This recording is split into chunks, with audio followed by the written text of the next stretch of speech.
This is The Space Shot, episode 306 for March 16th, 2018. Gemini 8, A Close Call. I'm John Molnix.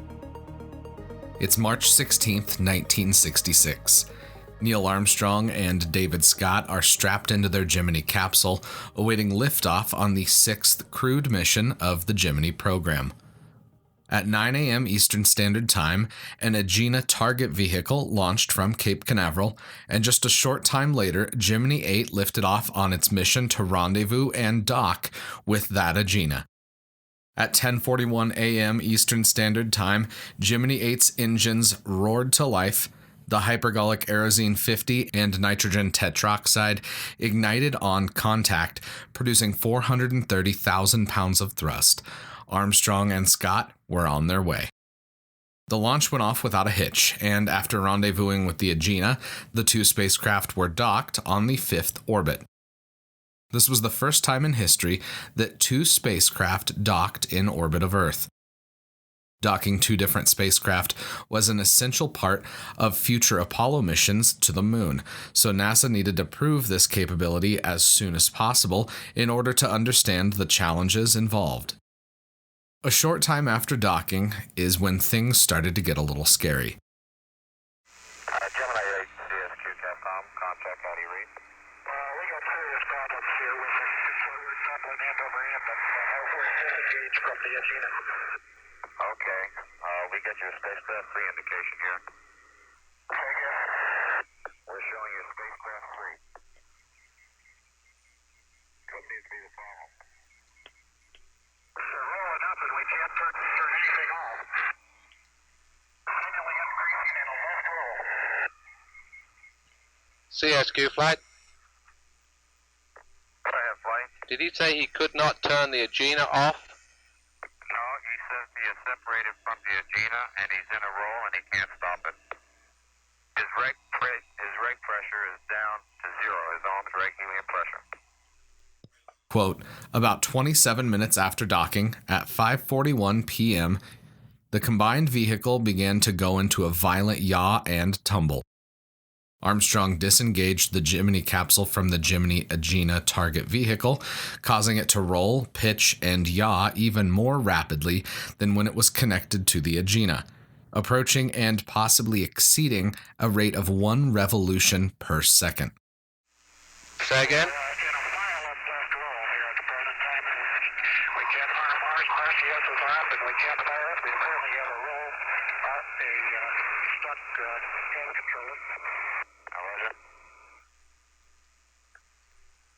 Copy flight, they seem to have a stuck thruster. They have initiated the squids and blown them, but they can't seem to stop it or get them working. Did I hear a stuck hand controller? Say again, flight? Did I hear him say he may have a stuck hand controller? That's affirmative, flight. Not a flight, this is CSQ. We can't seem to get any valid data here. He seems to be in a pretty violent tumble rate. Roger. What about the Agena? Stand by. We're showing ACS off on the Agena. 1 revolution per second for the Gemini spacecraft was an extreme roll rate. Thankfully, Armstrong and Scott were able to regain control by deactivating the OMS, or the Orbit Attitude and Maneuver System. They reverted to the RCS, or Reaction Control Thrusters, and were able to slow the spacecraft down. We've lost considerable gas pressure and it's way down. Okay, we're regaining control of the spacecraft slowly in RCS direct. Roger, copy. We're getting some summaries out to you right now. Roger. We're showing pretty violent oscillations in roll attitude. CSQ, this is flight. Go ahead, flight.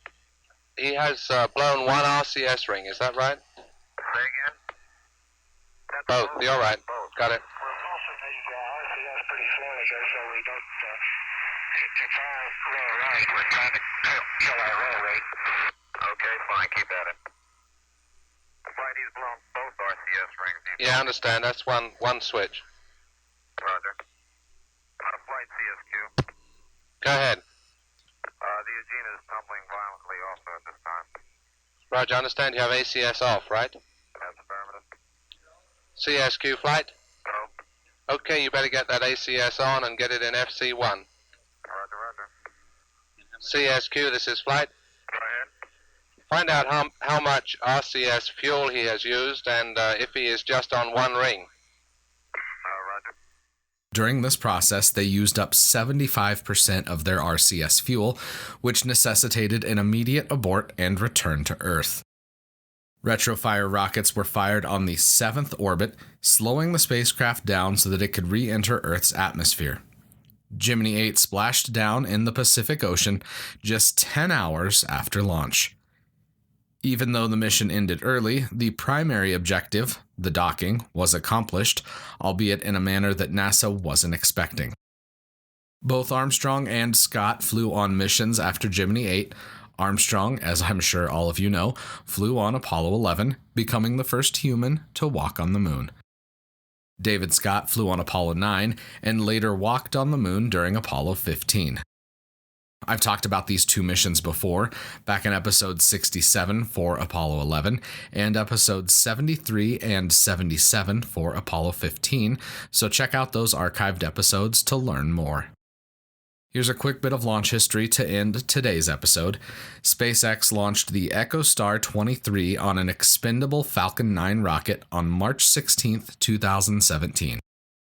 The expendable Falcon 9s don't have any landing legs, so they look a bit different than the rockets we're used to seeing launched lately. EchoStar 23 is one of many satellites operated by EchoStar Corporation, and the company delivers video and data connectivity for customers around the world.